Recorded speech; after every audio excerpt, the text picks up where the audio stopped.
I blame myself in a way because I had an unusual occupation at that time. Now it seems everybody's growing things, but we had different places where we had crops that we grew. All right, and I'd asked Dennis to come, and he never wanted to come. And But don't blame yourself too much, dearie. I mean, you had to get the food on the table. yes, and it I was did always that. there. Yeah, that's true. Thank you. But I remember he hooked up with Mr. Latham? Latham. Yes, I couldn't remember his name for a minute. The pottery Mr. teacher. Latham, the pottery teacher. Mr. Latham, the pottery teacher, was the kind of guy who, when you look sometimes under a mustache and you see sweat, why is he sweating? He's been sitting for an hour. Why is he sweating? That was Latham.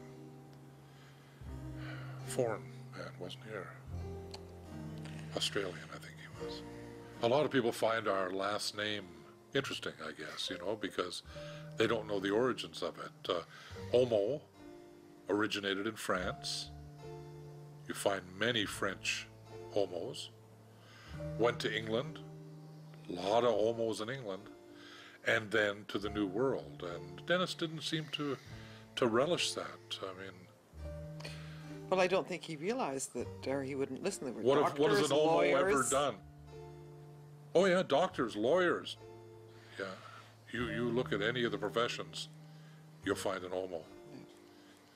Many homos are priests. Exactly.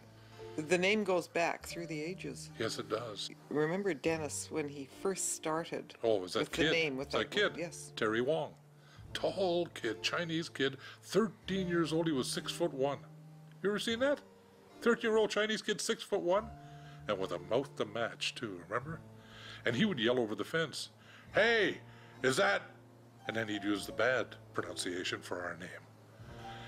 And I think that really affected Dennis. I really do. I do too. I do too. He's developed some quirks in his life, all of which he can spell correctly. But I think the biggest quirk, aside from Latham, would be his eating disorder.